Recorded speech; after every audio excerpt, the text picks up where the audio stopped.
Hello everyone, today we're going to talk about 10 great understated guitar players who barely play a solo. I'm going to start off right now with Mr. Mark Bolan from T-Rex. Mark's style is all about boogie, feel, and rhythm.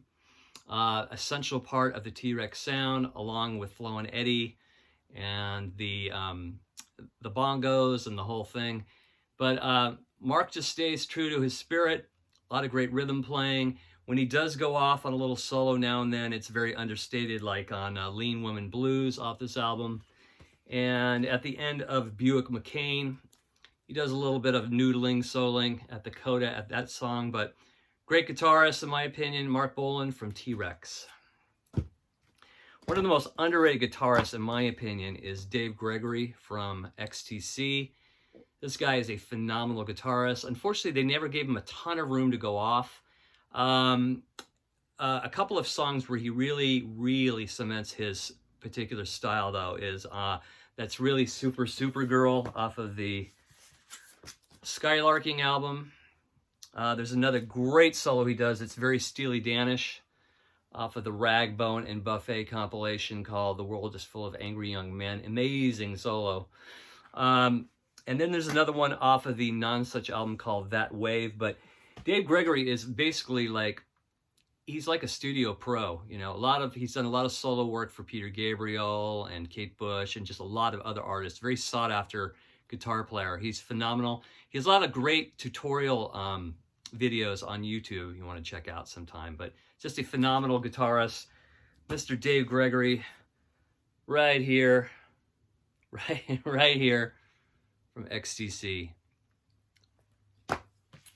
And then we can't leave out Roger McGuinn, who pretty much started the Rickenbacker sound and made it his own.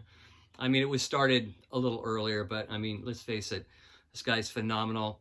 Not only just his chiming sound, but even his, once in a while when he does throw in a guitar solo, it's always unique and different. Like on this album, Changes Now, really great psychedelic guitar solo. Another great one off this album called Tribal Gathering, same kind of style. And then let's not forget the phenomenal solo on 8 Miles High off the 5D album. And continuing in the chiming arpeggio style is another great guitarist, in my opinion. Doesn't get a lot of credit, is Peter Buck from REM. One of his greatest guitar songs, in my opinion, is off of the Chronic Town EP, the song called Wolves Lower. It is an absolute arpeggio masterpiece. Very fast, and I've tried playing it. I don't know how he does it. But throughout the early REM catalog, he just delivers on one great arpeggio after another off of course, the chiming sounds of Southern Central Rain, that beginning part of Pretty Persuasion. And then on an album like Fables of the Reconstruction, a song called Feeling Gravity's Pull, first song on side 1, he does kind of a psych thing. So one of my favorite understated guitarists, and the only solo I remember him doing is The One I Love, which was the big hit. And then I think one of his first actual solos was on the Life's Rich Pageant album, a song called The Flowers of Guatemala. But otherwise, Peter Buck just sticks to the chiming arpeggio style, and he really took it up a notch with that style when it came out in the early 80s. So Peter Buck, another great guitarist. And then continuing in that tradition, who really took it a step farther, was Johnny Marr, the Smiths. The Smiths would not be the same without Johnny Marr, as he wrote all the music, all the guitar parts. And what is really evident on this album is just one great song after another of great guitar parts.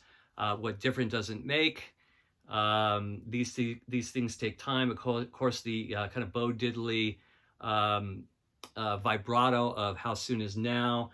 And then, of course, there's a lot of chiming on early Smiths albums, like on the first album with Pretty Girls Make Graves. The coda at that song is amazing. Hand That Rocks the Cradle, Suffer Little Children, continuing in the chiming style of Roger McGuinn. But he also does pull off a lot of unique styles, like on Meat is Murder. That Joke Isn't Funny Anymore. He's adding a lot of atmosphere. This album is just full of atmosphere. Will I Wonder, though he's just playing a lot of just acoustic, it's very atmospheric. One of his best intros ever, the Headmaster Ritual, off side one of this, is just fantastic guitar playing. There's really nobody like Johnny Marr. If I had to say my favorite guitarist of the 80s, it would be Johnny Marr by a mile. Just a lot of taste, a lot of originality, very unique. Hard to really pinpoint him down. Yes, he has the chiming sound, but he can do just about any style. He's phenomenal. Johnny Marr from the Smiths. Another great, very understated player is Mike Campbell from Tom Petty's band. He's more of a lyrical type of guitarist. Nothing fancy, just plays to the song. Songs like The Waiting, adding those really cool little guitar parts there after the chorus, and just all over the catalog. Here Comes My Girl, Shadow of a Doubt. He never goes off and does anything crazy. Just always puts it down perfect, kind of like a George Harrison. Every note, it fits in place, just perfection.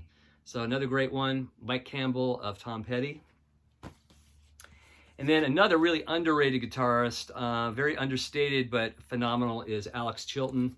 Of course, Alex Chilton was in the Box Tops, but he really showed his prowess here with Big Star. A lot of great different types of stylings. Way out west, he has kind of that Byrds chiming thing going on. He does pull off a solo now and then, and it's fantastic when he does, like on You Get What You Deserve. Maud Lang, he goes off a little bit. Great underrated guitarist. Kind of an eccentric character, very inconsistent with his output as a solo artist, but the Big Star catalog is a must for any collection, and his guitar playing just shines brightly on this. And even a song like Back of a Car, just amazing. All the little intricacies he puts in there. Really great guitarist, in my opinion, Alex Chilton.